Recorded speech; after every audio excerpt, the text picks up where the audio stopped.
Hello, everybody. Welcome to this month's edition of African Liberty webinar. My name, as usual, is Ibrahim Anoba, Editor-in-Chief at African Liberty.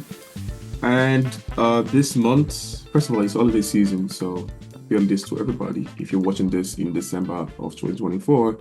But this month, we will be talking about the role of property rights in enhancing women's security.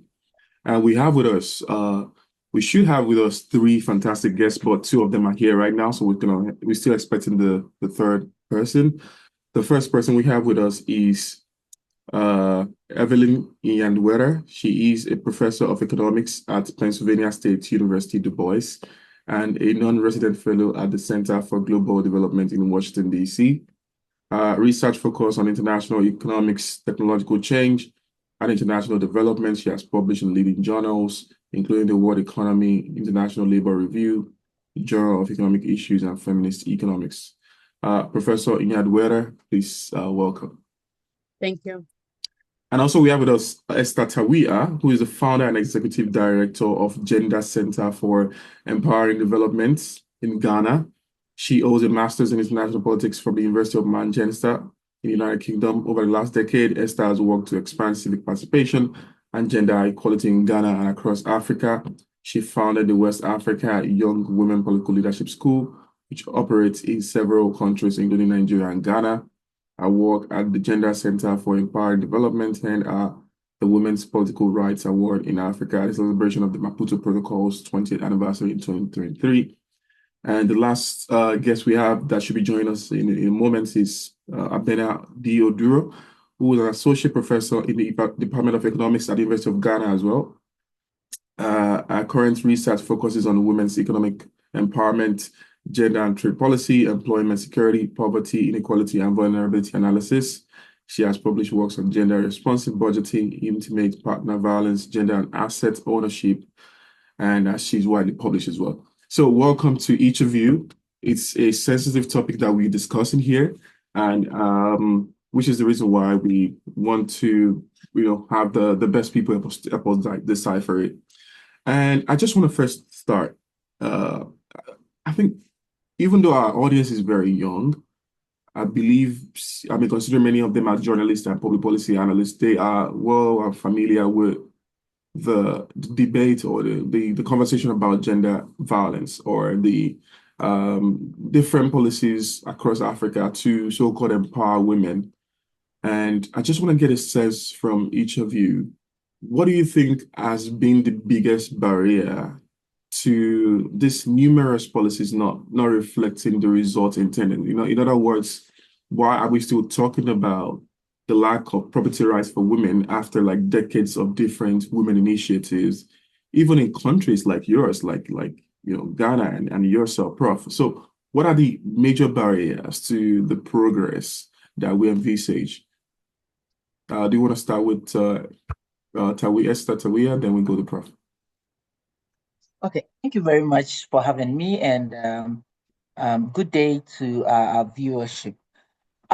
For me, if you ask me what has been the biggest hurdle to some of the things that we are discussing, I think that's fundamentally it's patriarchy. Patriarchy it manifests in different ways. Patriarchy manifests in the laws that we have in the countries. Patriarchy also manifests in the lawmaking processes.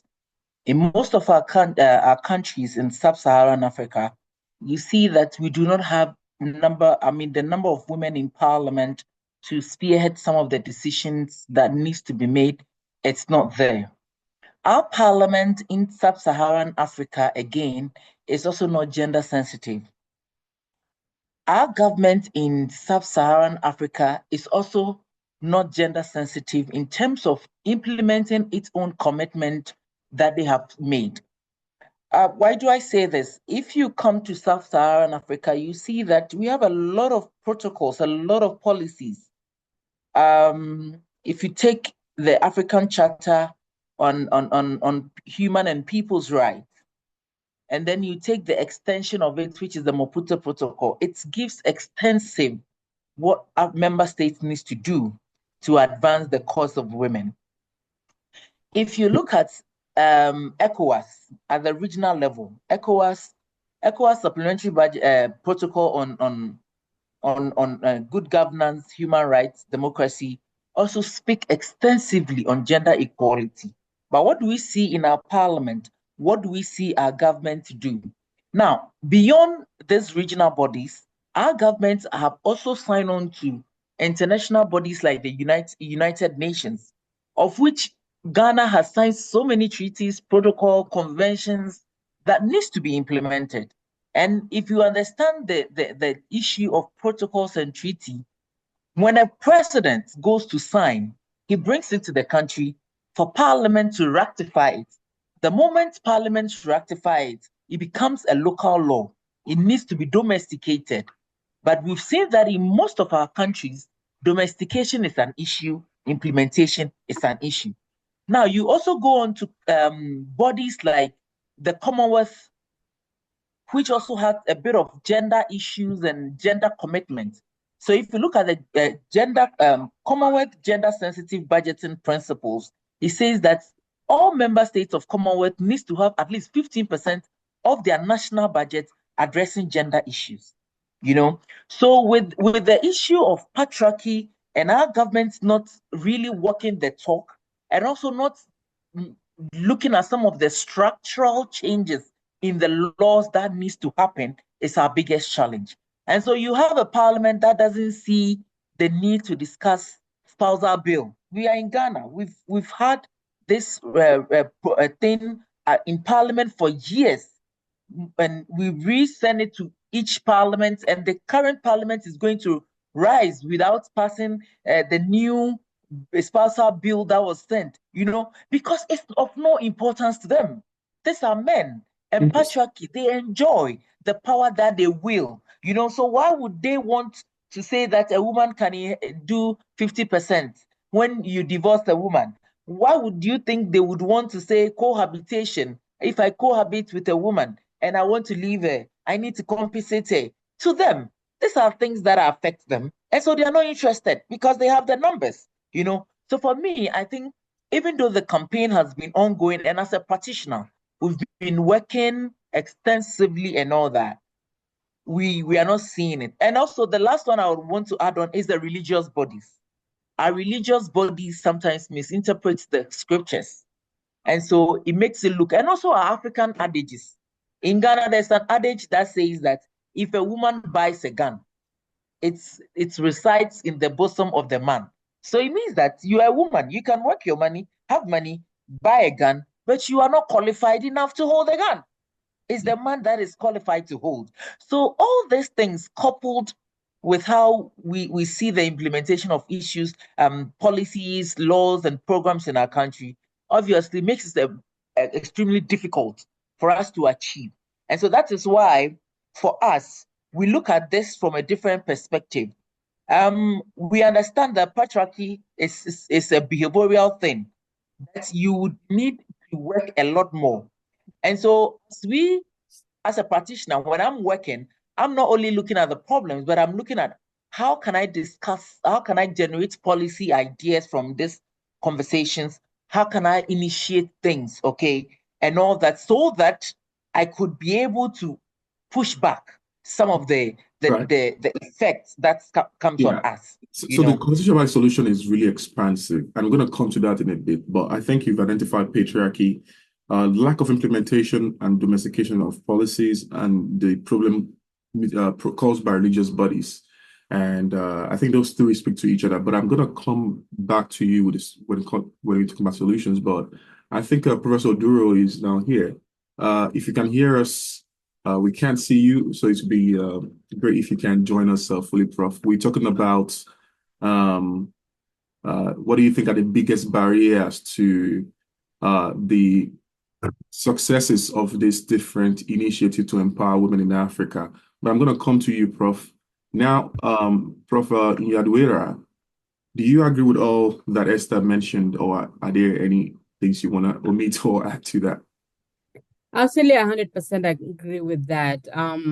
Of course, the biggest part is cultural barriers, especially in patriarchal systems. She's talked about the issue of institutions, budgets that are not gender responsive, meaning that they, hinder implementation. But another thing that I want to add, in addition to that, of course, the African adages contribute to that. The saddest part that people that actually perpetuate those adages, they are women. And of course, overall, women, the population of women is a little bit higher than that of men. In some cases, of course, it's at par. In other cases, in some countries, men are more than women. But overall, women tend to be more than men in terms of numbers. But you find that not just in developing countries like, African countries, but also in developed countries. And we have a case in point. I live in the US and I grew up in Kenya, of course. And I know all this. I've experienced this from my mother, from, women in my community. But when I came to the US, I was like, okay, that's a country that's developed, and it's a place where women's rights are respected. And they do that. They do in so many ways. But if you just want to see how women we negatively affect other women, or basically we put other women back, it's just seeing how we've had, the past elections here in the United States, whereby we had very strong women candidates, but those women, they didn't win. And the biggest part being that some of the people who are so much against them are women. And that happens all over the world, that women, we tend to be, our biggest barriers. We tend not to support other women. We tend to perpetuate things that are actually against us. And especially this issue, about land or other immovable properties. It's the women that tell their girls, of course, including the men as well, that if you own property, you become more empowered. You're going to become unruly. You won't stay in marriage. It's going to break marriage and all that kind of stuff. So I think as women, we need to change our mentality. Also education, overall trying to educate the entire public, including men, both men and women, to see the need, the connection between, land and economic empowerment. We talked about this in terms of education. It was said that we should educate women less because if they're more educated, they won't stay in marriage. But now we see the overall benefits of educating women and what the multiplier effect in terms of, the entire family. So I think those are good things, but also as women, we need to look at ourselves. Right. Fantastic. So what I get from yours is culture and also the attitudes of women against or towards women. Okay. Professor Duro, we want to get your own opinion as well. What do you think are the biggest barriers to the successes of these different initiatives to so-called empower women in Africa that we've seen over the decades? And I'm asking this particular question for a very good reason. I'll come to that later. But what do you think, Prof? What are the major barriers in your opinion? I think good afternoon from where I'm coming from in Accra, and my sincere apologies for being late. I had connection issues which delayed me even longer. And I think my colleague panelists have touched on, I would say, almost all the issues where we have had long traditions of patriarchy, cultural norms that perpetuate gender inequality.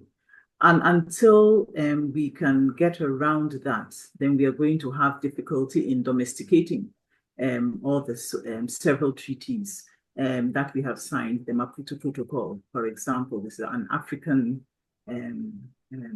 protocol seeing about the rights of women. And then we find that our performance as African countries in domesticating the provisions and the protocol are pretty poor. We also, and the entrenched patriarchy and cultural norms can also explain the phenomenon that Evelyn has just mentioned about, in some instances, I wouldn't say always, but in some instances, the unfortunate fact that you may have some women, perpetuating these norms simply because it is embedded in society and culture. And so it is important not just to educate women, but also for society as a whole to perceive that gender inequality benefits all of us. So that those who may resist it, the men who may resist it, need to be turned around to realize that what you seem to think you may be losing, you may be actually gaining, in different ways. So that's a major challenge that we need to address in terms of thinking about what we mean by education and letting people be more accepting of less gender inequality, more gender equality. Thanks, Prof. So before I go to my next question, I just want to remind the people in the audience that if you have a question, please drop them in the Q&A box. If you drop them in the chat, I can't really see them. But if you drop them in the Q&A box, then we can bring them up and read them out. So I think one common thread among what you've all mentioned is this idea about tradition or some cultural values that are part of the whole large problem. And of course, I'm very sure you are each aware about this notion that many of the so-called tradition that we think are archaic or proverbs or sayings are pretty much invented, they are pretty much new. And that's on one side. And the other side is that if you are all saying these are African traditions that limit women, and we are coming with this new so-called Western influence idea of what equality should be, isn't that in any way or in some way trying to superimpose on African traditions what are non-African traditions? Because many people will argue that way, that, well, the current role of women in the family or whatnot is the ideal African tradition. Of course, I totally disagree with that. And to want to change is to be imposing on it some Western idea of what family or women's role should be. So what will be your pushback or disagreement on that front? And I want each of you to please just contribute in 1 minute each, because we have numerous questions or challenges that I want us to clarify. So Esther, do you want to go in 1 minute? Okay, so I think I'm going to steal a bit of your 1 minute to do something else. I think that I have a different perspective with the issue of women not supporting each other. I see it from a point of view that, you see, I'm a woman and I have a daughter, right? The first time I told people I'm pregnant, nobody asked of the sex. Everybody was excited because I'm going to give birth to a human being. And so we should all understand that human beings have the same characteristics, whether a man or a woman. You can meet a man, but you can meet a man who is very calm, and you can meet a woman that is not so calm. And that doesn't make the woman a bad woman or the man a soft man or a bad man, you understand? I think that we are human beings and we have all the traits that human beings have. And so you still see men not supporting their colleague men on issues they have different perspective about. That doesn't mean that women don't support each other or we are own enemies. Some of the things that happen in our community, the women, we should understand it from a point of looking at behavioral change, mindset change for the women. Because the women over the years have been told they are the custodian of the culture. They need to preserve the culture. There's a burden of morality. There's a burden of value placed on women. You understand? And so in their interpretation of the burden and the value placed on them, sometimes they tend to do things that are not in the right way, but in so doing. Because if you come to Ghana, the most respected kingdom in Ghana, Ashanti, the king is nothing without the queen. If the queen don't appoint the king, there wouldn't be any queen. And there will not be any queen, So I think that we need to get that perspective, so that we will stop the narrative. We'll have a different narrative of not saying that women are not supporting each other, but rather we should see it as an opportunity for us to begin to work on their mindset and begin to let them understand, that some of the things that they do, these are the consequences and all that. You see some of the ills that we do, FGM, early marriage, you see the issues, So I think that for me, that's the perspective that I have when it comes to that subject. Right. So I want us to stay on that very important line of debate. I'm trying to look at the list of candidates in the last Ghanaian election. I'm trying to see if any woman was on the ballots. I don't think there were anyone. Okay, so yeah, we had the largest opposition having a first female vice presidential candidate. Okay, so that's the point. A vice presidential candidate. Yeah. I want to hear what Professor Nyadwera thinks, but I think part of the problem, and I might be wrong, is that you look at these African countries, Ghana, Nigeria, the biggest machinery when it comes to election campaign are often women. You cannot win an election in Nigeria and Ghana if you don't have the power of the market women or the working class women. And 2024, we still do not have a woman as a president in Ghana. But Prof, I want to know if you agree with what Esther just mentioned regarding your initial point about women being part of the problem when it comes to limiting women's role, considering these so-called high-level political roles not being taken up, now being relegating them to so-called vice presidential role. Yeah, I mean, in some way, I mean, I do agree. Obviously, women have been cultured over time. But on the other hand, of course, women, we've been made to believe that we are the weaker gender, that our roles are reproductive roles rather than, economic engagement. And we do that, of course, women, we are the custodians of the family. We are the ones that actually educate our children from the youngest, when they're born and, into adults and all that. And we advise our husbands and, our brothers. But we are the same people that actually instill in the girls that, when you do this, you're not going to get married, especially the part of not getting married. When you do this, you look different. Men are going to see you different. And it's something that women have been cultured, because if I'm taught that and my mindset doesn't change, I'm going to instill the same thing in my children. And I'm going to pass that down to my grandchildren. So, of course, we've been taught that. But right now, women are now educated. And you find even some of the educated women talk about, political participation. Again, I'll come back to the US because I came to the US as a student for a reason. And I stayed here for a reason. But when it came to the election, the election where we had the first female, she wasn't the first, but in modern time, the first female,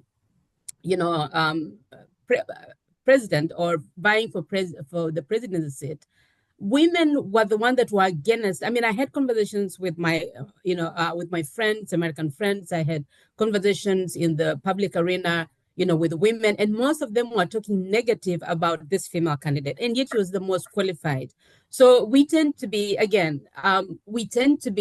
our biggest barriers, even those who are educated. I can forgive the uneducated, but for those that know better, that know their rights, they have struggled and seen other things, I think we need to change our mindset. Okay, talking about the Western culture impacting the African culture, I don't think so, because culture is not static, it's dynamic. And culture do change over time. And we inject new things in culture, we remove things. So we cannot say that, the Western culture is, negatively affecting, or we are injecting new things into the African culture. And let's look back. There's this book, Why Nations Fell, by Asimov and Robinson. And he talks about the difference, for example, between developed country, US, and developing country, or even the neighboring country, Mexico. And he talks about how US became a democracy. Initially, people who were supposed to vote were those that had property, and those were men. And you've come over time for women to start voting, even in developed countries, US, including UK, and other Western countries, was after women had fought for their rights to vote. So this thing has been, going back, it has been in developed countries before they became what they are, and it is in African countries and other developing countries. So I don't think it's an issue of an African culture or Western culture or any other culture, but it's an issue of us, changing with time, looking at the economic aspect or implications of, women owning property and what the multiplier effect that will have on the entire economy in the household and beyond. Right. Okay. So I'm going to take the opinion of Professor Oduro, and I'll let that question go.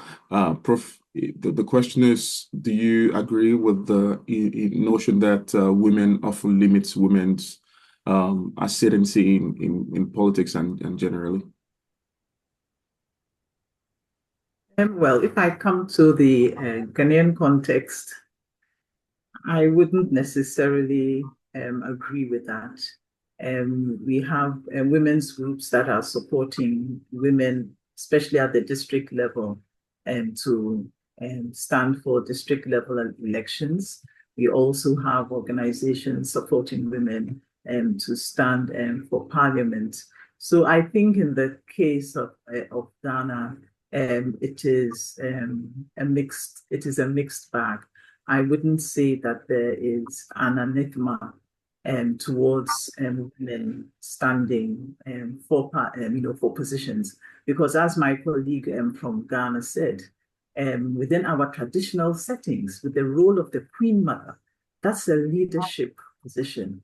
So in that regard, within our traditional governance systems, we recognize that women have leadership roles to play. So I would probably say that the Ghanaian experience would be different from the US experience. And also, I would also add that voters, and I'm limiting this, I would say, to the Ghanaian experience, voters are discerning. They also look at what you as an individual, irrespective of your gender, have to offer. That is also important. That is not to say that women who want to stand for political roles have it easy in Ghana. No. They face a lot of difficulties and challenges and harassment, and even the financial requirements in order to be able to enter politics could be a very big barrier to women. So there are challenges, but I wouldn't say that within the Ghanaian context, women in leadership roles would not be accepted. Yeah. Okay, so I just want to echo one other common thread before I go to the next question. I think you've each mentioned that it's not alien in African cultural tradition that women have high position in politics and whatnot. Ghana, for example, we know of the most recent big cultural example of Nana Santua, how she became important. I mean, she was already important before Prempeh was ousted, and we know of her role in the Anglo-Ashanti War. And of course, you go to any other culture in Africa, women have always had critical high position in politics before colonization. But anyway, that's on the side. I'm going to come to the question by Ismaila later. But I want us to pivot to one other so-called pushback from people. And the pushback is that when you are saying that, well, look at the parliament in Ghana or look at the parliament in Zimbabwe, we need to have 50% women in the parliament or 40%. It has to be concrete. Then people will say, well, you're not giving room for fair competition, because if you say it has to be 50%, then you might not be getting the best hands. Or if you alternatively open the political space up, it means anybody can compete. And having a quota is pretty much not in anybody's benefit. So what do you think about that argument, the argument against the quota or against a fixed number of seats for women in parliament in Africa? Because many of the policy changes we are looking for will have to go through the parliament. So let's talk about the parliament for one. So what do you think about this idea of a fixed quota in the parliament and the pushback? I'm going to give it for 1 minute. So Esther, do you want to go first? Then we go around again. Okay, so I tell people that there's positive discrimination, okay? So the quota system that we are asking, all that we are saying is that women historically has been disadvantaged, even though the Yasantues, the Mami Yokos, when you go to Sierra Leone, all these women were the financiers. Nowadays in Ghana here, they were the financiers of the political elite, the political parties and all that. Yet they were never given advantage to govern as the men were given advantage to. And so we are saying that all these things, and the issue of violence against women, the issue of economic money and all that, the women do not have. And any country that does not recognize the importance of having a holistic developmental agenda together with both men and women, that country will fail because you can't make law for me, Esther, here. I bleed every month. I give birth. You don't go, you can never be pregnant. Even though you carry the seed, you need my womb. And imagine a woman who is pregnant and is disabled and is going to the hospital. The facilities there are not even favorable to her. Who is going to speak for her? She has to speak for herself. And so you can't say that, I mean, it's not good. No. This year's election in Ghana, we worked with the female parliamentary candidates. We did a bit of capacity building with them, how they can market themselves. We ourselves, we avail our platform for them to engage our public audience to tell us what they want to do. Let me tell you the hustle these women have to go through.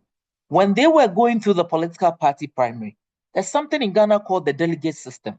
My brother, could you believe that on the day of election, in most of the constituencies that women contested, the women were not giving less than $200 to one delegate, all in the name of transport fee before they are voted for.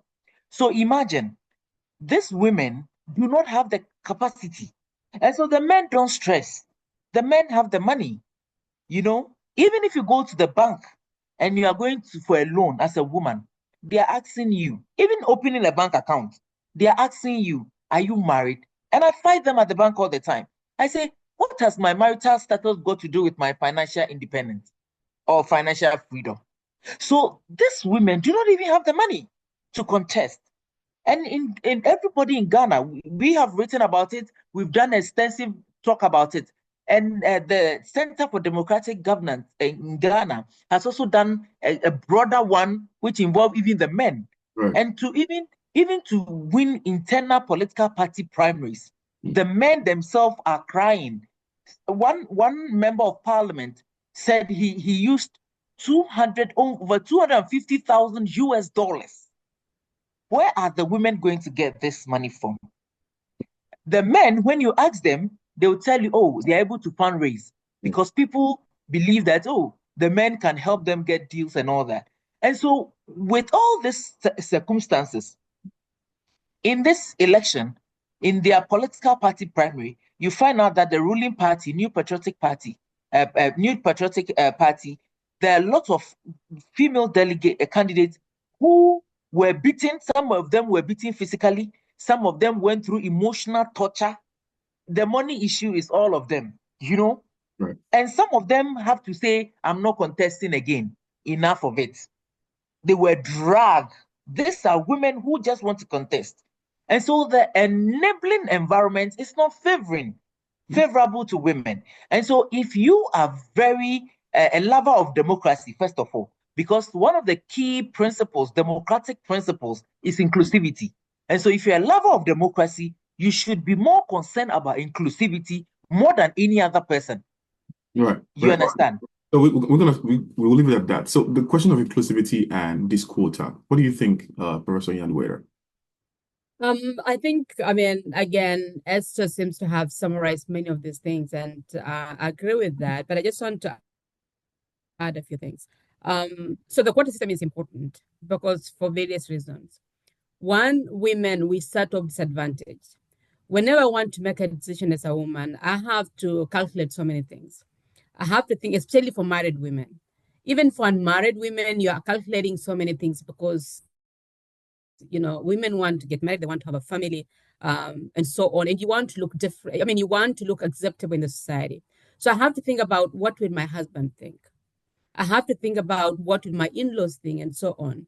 But for men, for example, so if I'm running as a man, if you're running for an office, I go to the bar. It's very easy. I talk to people in the bar. I talk to men. I get people who can help me to fundraise or financially support me. And I also get policy ideas from the bar. Women cannot do that because if I do that, my husband will question, why am I there? Other women will question and men will question as well. And that would be against me during the campaigns. What was she doing in the bar? Okay, so then we talk about we have countries that actually recognize that they have special seats. I know Tanzania provides special seats for women and so on. But also, if we think about, the contribution of women, in parliament or any other board. We know that if we have diverse, gender, or even we have diverse groups in terms of ethnic groups and all that, we're going to have diverse ideas, and that equals development. So that's a very important thing. So in that regard, we should recognize the role that women play in terms of even policies that support women and family in general. We should recognize the contribution of women in terms of, economic development, challenges that women face. Women, again, they are known to be the biggest producers of food crop. How do we support in that aspect? Women, I mean, the challenges they face in terms of infrastructure, they tend to work more than men. How do we support that? How do these policies come into play, and who actually proposes this kind of policies? So that, indicates the importance of women in parliament, or even in this any boardroom, let alone the parliament. So the quota system is important. The other aspect that I wanted to say, again, another thing that Esther talked about, I think I saw that in Kenya, we had one parliamentarian in Kenya that came to parliament, and she was in her menses, and there was a big cry out of that. But I guess she was very brave, and she took advantage of that, and she talked about things that girls face, especially in school, what they face during that time. So taking advantage of something that people see negative to actually, advance, a policy, or advance an idea that's going to turn into a policy. Sorry, I had myself muted as well. Thanks for that, Prof. Professor Duro, do you have any addition to this point about what's it called? The quota and the idea of equity. Do you think we need the quota system to perform equity, or do you think it's a limiting argument, as many have said? Okay, so let's think about what happens when there's no quota. What's the representation of women? They are underrepresented. Isn't that limiting? It is. Exactly. And then studies have been done within the African continent, which shows that in those countries that have a quota system, then you have an increase in women's representation. So there is a lot to be said for having a quota system, because without it, what are we going to have? We're going to have parliaments that are dominated by men. Right. So what should we do to make it possible for there to be better representation of the other half of the population in parliament? The quota system is one way of doing it, and the evidence suggests that when we have a quota system, we have more women in parliament. Interesting. Okay, we take this question from Ismaila. They want to know, how can women support each other when most women are so-called jealous of seeing their partners taking a step ahead of them? Can you be specific on the methods to be taken to change their mindset? This is in assumption that women do limit women. But in any case, I guess maybe we can reshape the question. What do you think younger women needs to do today to support the cause of so-called older women, or even younger women in political spaces? Can you give one specific advice to younger women each? Just one advice each. Do you want to go first, Professor Duro? What is that one advice you can give to Sorry, can you give the question again? So the question, I'm trying to reshape the question. Yeah, so give me the reshape question. Yeah, it would be, because our audience are very young, what do you think they should be doing, particularly women among them, to support older women in political spaces, or even younger women that are trying to aspire for this parliamentary positions? What is that one advice you can give to younger women? But I think there's a lot that the younger women can learn from older women, and not necessarily from women in political spaces, because you're going to find women, there may not be many of them in leadership positions. So basically, what we also need to be able to develop are strong mentorship systems, if I would call it that, where the older woman could be a mentor to the younger, but in the process also, the older woman can be learning from the younger, because especially now, things change very quickly. so that we have a two-way information flow, and we are learning from one another and supporting one another. And I think we should be careful about the narrative of women undermining one another. We have strong sisterhoods.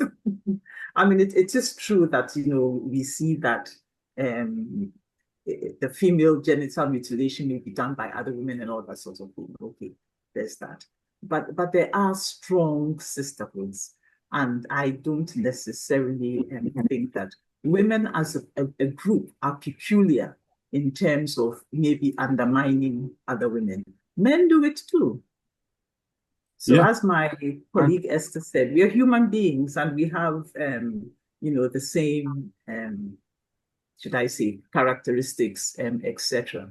So to some extent, you find that there's also this narrative which portrays women in a particular way, the weaker sex and all this sort of thing. And it is something we need to destroy. Because we are human beings and we act in similar ways. Men pull down men, women may pull down women. It's not a peculiar feminine characteristic. But if anything, what we need to do is see the positives for women, to develop mentoring systems for women, both young and old, to learn and support one another. Okay, so let's come to the economic side of the debate. I do not know why in 2024 we still have to ask the question, what are the potential problems that could arise when we say women should be able to own property in absolutely equal terms as men? I mean, in many African countries, this is not even a debate, but in several African countries, Burundi, even in South Africa, you're still seeing, for example, land not being of equal access to both men and women, as you can expect. If that's our reality in many places on the continent, then I guess people will still have that sentiment or some weird idea of what could potentially be going wrong if women have access to, say, land ownership, for example. But I want to ask each of you, what do you think is the biggest problem that we need to change when it comes to convincing people that women should be able to have equal access to inheritance, to land ownership, to buying land and whatnot? If you don't want to take that question, you can also take the other question, which should be, what could be the biggest problem that might arise when we encourage women to own property in the same term as women? Could this affect marriage? Could this affect their so-called ability to get, husbands? I mean, Esther alluded to this earlier. There's some misconception that once a woman gets into politics, she becomes unruly and whatnot. But these are two questions. You can take one. I'll repeat again. What do you think is the biggest thing we need to change to convince people that women should have access to equal property ownership? Or two, what do you think could be the biggest problem that might arise if we have this so-called equal access to property ownership? We're taking 1 minute each this time around. 1 minute, please. Esther, you want to go first? Okay. So please, before I go on this, let me just add a sense to the young women. Working with young women across, one thing I've realized is that young women need to join political parties. It is the vehicle to our democracy. You can't talk about women's political participation without not asking the young ones to be active in the political space. We don't have them as members. They are not in there. And so you see older women, the same faces, and I think Prof. Odro can attest to it. The women we have seen in the politics are the same women from 1992 till date. We are not seeing the young ones in the parties. The parties do not reward you because you're a woman. They want to reward you because you're a party member. And so we need them to be in there. So please, as a young woman, join a political party and be active in it. That's one key thing to do. Thank you. I would take your question, I would take the angle of our tradition trying to harmonize the gender laws that we have. You see, there's this disconnect from my practice. I've seen a disconnect between the traditional laws and then the state law. In Ghana, there's a Chieftaincy Act. And so chiefs are custodians of the law. And there's also the Land Act, that the government says everybody is equal, can have access to the land. But when you go to the community, it's the chiefs that owns the land. And so they would then be able to sell the land to whoever they want to sell to. And some of these chiefs are still are extremely patriarchy. I mean, they are patriarchy to the core, that sometimes it becomes difficult. So I see the problem as this from this angle. So you might even have women who have money or who can buy it, but because of this issue of the custom and modern gender equality or equity laws, it doesn't match up to them. They don't see how it's going to be how the operationalization happens. Okay. So I would want to see a conversation where we are now working extensively with the traditional leaders, bringing them into the modern concept of gender equality and women's empowerment, and trying to build the ideas and the synergy between the two of us, the states, then the Chieftaincy Act, and then the gender equality laws. Yeah, thank you. Okay, so I catch the chieftaincy as the main thing here. Okay, good. Professor Nyadwera, what is your own contribution here? Okay, so for me, I'm going to give a story first, and then so my argument here would be that I don't see any negative aspect of women owning land. But let me give a story that we do use in economics. We have the story of the tragedy of the commons. And they talk about this land called the Commons, I think it was in UK, where we had 4 farmers, and it was a fixed piece of land, and they're all allowed to use this land. And these farmers were keeping sheep. So obviously, because it was free land, it was free for all, you could use the way you want. Nobody had ownership. So they overused the land, they overgrazed the land, and what happened? All their sheep died. The farmers became poor and they died. All right. When eventually these farmers were asked, they were cut into 4 pieces. Each farmer had their own portion. They grew more wealthier because they were able to manage their piece of land properly. They controlled how many sheep they would have on that land, and they made decisions on that land. So in the same vein, we can think of women being granted the rights to own land. And this has several implications. Again, in economics, we talk about, the economic resource being land, labor and capital. Right. And actually, the other two, the labor and capital, are actually tied to land, especially for women, because women use land in so many ways. Number one is, I've mentioned before, they're the biggest food producers, so they depend on land. And if you look around in many African societies, many women, their economic activities are tied to land.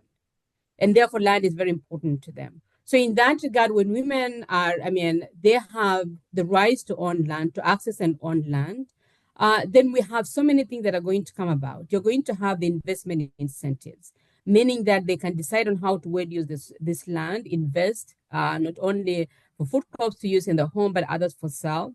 They can also, be able to use the title. Assuming that they're given a title, they're able to have a title for this land. They're able to use that title to actually access, loan. So meaning that they're going to be financially empowered. And if they are financially empowered, they can use this money, for the family, and that goes to healthcare, to education, and so on.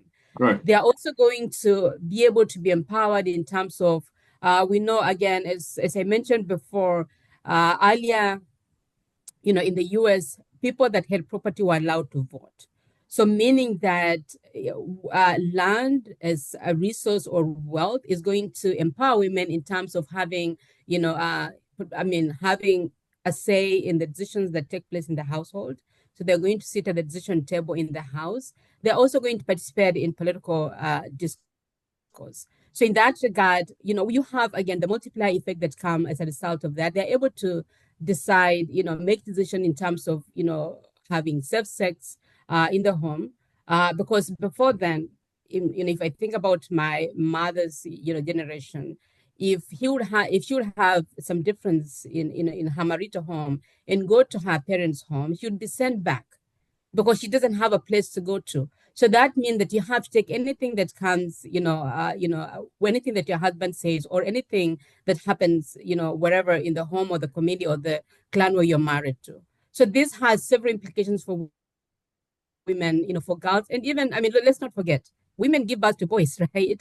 So it has even implications for men, and we have to bear that in mind. So I don't think that there's any negative, as men tend to say that, and people tend to say, general women say that as well, that empowered women are unruly women that cannot get married, that they're going to negatively affect the institution of marriage. I think actually the opposite is going to be true. Because if you economically contribute to the household, the entire household is going to be wealthy, and kids are going to have good education, good healthcare. You're going to support your husband, even if I don't want to run for office, but I'm going to support my husband because we are wealthier overall. I mean, of course, in relative terms. So Right. for me, it's all positive. I don't see anything negative about women ownership of land. Which I totally agree. I mean, the agricultural point answer itself. If women are the majority in the labor force in the agricultural sector, and they don't own land, it makes no sense. And land is not only a cultural signage. It's also the background of any economic activity. You can borrow money with land and do whatever you want with it. Okay, Professor Oduro, do you have anything to add to this ongoing line of conversation before we take the final comments? Basically, I would say we need to look at our laws. We need to look at the inheritance regimes. We need to look at the marital regimes and to what extent these regimes are gender equitable or gender sensitive. Because as Esther also said, there's this mismatch sometimes between what's happening in the statutory law and then what is happening within the community and society. And we need to find a way to merge the two. There is some evidence that indeed, if we are able to get our laws right, so again, I take the example of Ghana, where Esther has showed that you seem to have a disconnect between the land law and the chieftaincy law. We need to make sure that we don't have laws that discriminate against women. We need to make sure that there's consistency in those laws. And there is evidence to show that the statutory laws can nudge and bring about some change when it comes to behavior in society. It may take some time, but it's an important first step. So that's what I would suggest we could also consider. Fantastic. Okay, we are almost out of time, and I would like to take each of you I'd like to have each of you respond in like 30 seconds. I'm actually going to be strict with time this time around. 30 seconds. So a huge contingent of our audience are also young men, many of them in journalism and public policy. What would be your advice, that one advice to young men in Africa in how they can, make positive impact to make this, all the things you've talked about, become an actual reality? What would be that one advice for young African men as well? So 30 seconds. Who want to go first? I'll go first. Okay, Evelyn. 30 seconds. I'm actually timing now. 30 seconds. All right. So, I mean, the same way we hindered women from getting an education. Right now, you see most successful men will have something good to say about their mothers. So we know that when our mothers are empowered, whether in terms of education or owning economic resource, that translates to the entire family. And in that respect, men have a stake. Boys or, young men, boys, regardless of age, have a stake in supporting their sisters and supporting, the women in their lives to be able to own property, because that in turn is going to, in fact, they're going to benefit more out of that. Right. Okay, good. So supporting your sisters and moms. And okay, that's a good way to start. Thanks, Professor Nyadwera. Esther, you want to go now? Your microphone is muted. So I would say that the young people listening to us, particularly the journalists, they should be sensitive in their reportage. The reportage that comes out should have the gender angles of all the conversation. I think that is one of the key things that would help us as African women. If the states, countries are talking about the national budget, we need the media to interrogate the budget from a gender perspective. They are talking about different aspects of the budget. Agriculture, like Prof said, it affects women. We are the farmers. We are the sellers of the farm product and all that. Can we also have that angle of conversation? You see, so when the media is even doing editorial, they have to be very gender sensitive, and we need the media to understand policy advocacy, feminist policy advocacy, because the feminist policy advocacy brings to bear human rights, brings to bear gender equality, brings to bear alliance building, and also it helps us to with all these things make sure that we get some of this conversation. The property rights issues that we are discussing, economic issues of women will be better, because when people, and then most importantly, I'll have to stop at that. behavioral, most importantly, behavioral change. You know, as the media is projecting, we are having good behavioral change from that. We are having institutional change, and then we're having state life change, where women are taking up good role that they ought to be taking. Thank you very much. Esther, how do you pay back? When you invite an activist, this is what you get. But how are you going to pay back the 1 minute you've taken now? But thanks for that fantastic contribution. Professor Oduro, please round us off with your contribution. Yes, what I would say to the journalists is get rid of gender stereotypes. It's very important. And the gender stereotyping not only affects women, but also men. And sometimes that gender stereotyping can be to the disadvantage of men. Okay, so get rid of gender stereotypes, question those stereotypes. And I think that will help you also to have a gender sensitive reporting on matters. Thank you so much. That's what I have to say, 30 seconds. Thanks for taking 10 seconds. Thanks so much. At this point, I'm shy. No. We find that super useful. But I want to especially thank each of you, Professor Oduro,